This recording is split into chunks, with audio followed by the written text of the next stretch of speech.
മുട്ട ഓംലെറ്റാണ് പ്രിയം. രാവിലെ ഒന്ന് വൈകിട്ടൊന്ന്, അതാണ് കണക്ക്.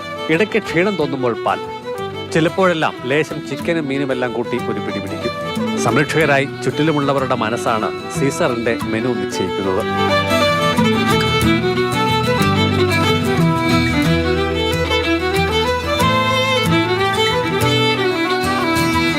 പത്തനംതിട്ട KSRTC ബസ് സ്റ്റാൻഡിന് പുറത്ത് ഓട്ടോ സ്റ്റാൻഡ് 30-ലാണ് നായക്കുട്ടി പരിപാലനം.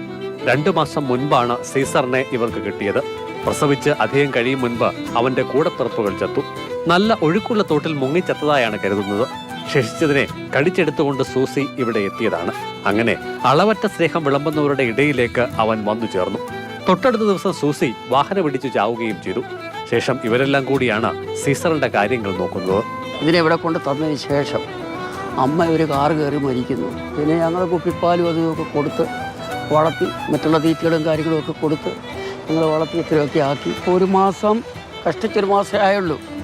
എന്താഹാരവും കഴിക്കും. ഞങ്ങൾ സൂസി എന്നായിരുന്നു തള്ളയുടെ പേര്. ഇതിനെ ഞങ്ങൾ സീസർ എന്ന് പേരിട്ടു. പിന്നെ കുസൃതിക്കാരനാണ്. അതുകൊണ്ട് ഇത് കണ്ടോ, ഭയങ്കര കുസൃതിയാണ്. പിൻകാലുകളിൽ ഒന്നിന് ചെറിയ സ്വാധീനക്കുറവുണ്ട്. സ്ലാവിനടിയിൽ പിറന്നു വീണതിലൂടെ എന്തോ അപകടം സംഭവിച്ചിട്ടുണ്ടാകാമെന്നാണ് കരുതുന്നത്. ഇതൊഴിവാക്കിയാൽ സീസർ ആളുഷാർ. വയറ് നിറഞ്ഞാൽ ഫ്ലെക്സ് ബോർഡിന് പിന്നിലുള്ള ബെഡ്റൂമിലേക്ക് പോകും.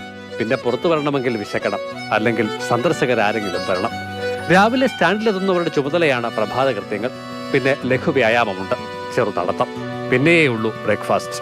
സീസറിനെ കണ്ട് മനസ്സുടക്കിയ പലരും അവനെ ഒപ്പം കൂട്ടണമെന്നുള്ള ആഗ്രഹവുമായി സമീപിച്ചു. പക്ഷേ അങ്ങനെ ആർക്കും സ്വന്തമായി നൽകാനുള്ള മനസ്സ് ഇവർക്കാർക്കും ഇല്ലാത്ത പോയി.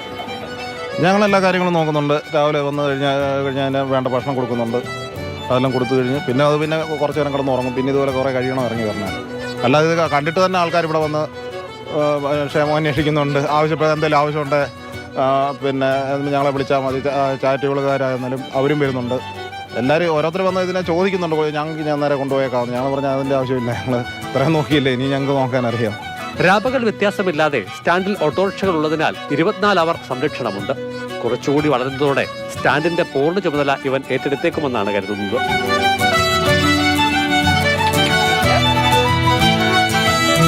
മാതൃഭൂമി ന്യൂസ്, പത്തനംതിട്ട. എന്തായാലും കണ്ടു നിൽക്കുമ്പോൾ സീസറിനെ നമുക്ക് ഇഷ്ടമല്ലേ. ഇപ്പോൾ മനുഷ്യൻ്റെ ജീവിതമായിട്ട് തട്ടിച്ചു നോക്കിക്കഴിഞ്ഞാൽ സീസർ അനുഭവിച്ച എന്ത് വലിയ ദുരന്തങ്ങളാണ്. കൂടപ്പിറപ്പുകളെ നഷ്ടമാകുന്നു, അമ്മ നഷ്ടപ്പെടുന്നു, ഇപ്പോൾ കുറേ ആളുകളുടെ ഒരു സംരക്ഷണയിൽ കഴിയുന്നു, കാലിനാണെങ്കിൽ പ്രശ്നം.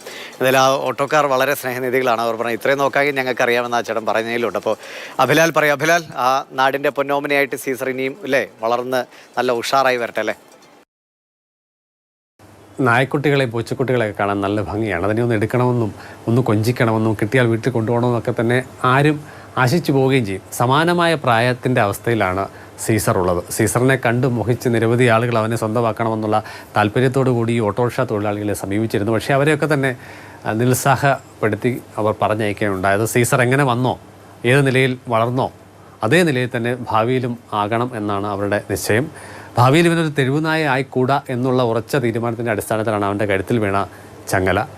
അത് 2 കാര്യമുണ്ട്. ഒരുപക്ഷെ നിരന്തരം വാഹനം കടന്നു പോകുന്ന ഒരു പ്രദേശത്ത് ഒരു പിടിയില്ലെങ്കിൽ അതൊരു പക്ഷേ അന്യവാഹനങ്ങൾ ഇടിച്ച് ചാകാനുള്ള സാധ്യതയുണ്ട്. അതല്ലെങ്കിൽ മറ്റ് നായ്ക്കളോടൊപ്പം ചേർന്നുകൊണ്ട് തെരുവുനായയായി മാറി ഭാവിയിൽ മനുഷ്യനെ കടിക്കുന്ന അവസ്ഥയിലേക്ക് എത്തിച്ചേരാനുള്ള സ്ഥിതിയുണ്ട്. എന്തായാലും ഗർഭാവസ്ഥയിൽ ഭക്ഷണമടക്കം കൊടുത്ത് അവൻ്റെ അമ്മ സൂസിയെ ശുശ്രൂഷിച്ച ഒരു കൂട്ടം നല്ല ആളുകളുടെ പക്കൽ തന്നെയാണ് അവൻ ഇപ്പോൾ എത്തിപ്പെട്ടിരിക്കുന്നത്. അമ്മ വാഹനമിടിച്ച് ചത്തു എന്നാൽ പോലും ആ ഒരു രക്ഷകർത്തത്വത്തിൻ്റെ അഭാവം ഏതും അവന് ഫീൽ ചെയ്യാത്ത തരത്തിലുള്ള വലിയ സംരക്ഷണം അവരൊരുക്കിയിട്ടുണ്ട്. രാവിലെയും രാത്രി കാലയളവിലും അടക്കം നിരന്തരം ഓട്ടോറിക്ഷകൾ പാർക്ക് ചെയ്യുന്ന ഒരു മേഖലയിലാണെന്നുള്ളതിന് തന്നെ പുറത്തുനിന്നുള്ള ഏതെങ്കിലും ജീവിയുടെ ആക്രമണം ഉണ്ടാകാനുള്ള സാധ്യത തീർത്തും ഇല്ല. അത് ഏറെ ആശ്വാസകരമാണ്. എന്തായാലും സൂസി മരിച്ചു. തുടർന്ന് അതിൻ്റെ സംരക്ഷണം ഏറ്റെടുത്തത് ഒരു കൂട്ടം തൊഴിലാളികളാണ്. അവർ രാവിലെയും ഉച്ചയ്ക്കും വൈകുന്നേരമൊക്കെ കൃത്യമായി ഭക്ഷണം കൊടുക്കുന്നുണ്ട്. അങ്ങനെ നല്ല പരിചരണം ലഭിക്കാനുള്ള ഒരു സാഹചര്യം സൃഷ്ടിക്കപ്പെട്ടിരിക്കുകയാണ്. എന്തായാലും സമീപത്തെ വ്യാപാരികൾക്കും ഓട്ടം ഇല്ലാത്ത വേളയിൽ ഓട്ടോറിക്ഷ തൊഴിലാളികൾക്കൊക്കെ ഒരു നല്ല എൻ്റർടൈൻമെൻറ്റ് കൂടിയായി മാറിയിരിക്കുകയാണ് നമ്മുടെ 2 മാസപ്രായക്കാരനായിട്ടുള്ള സീസർ.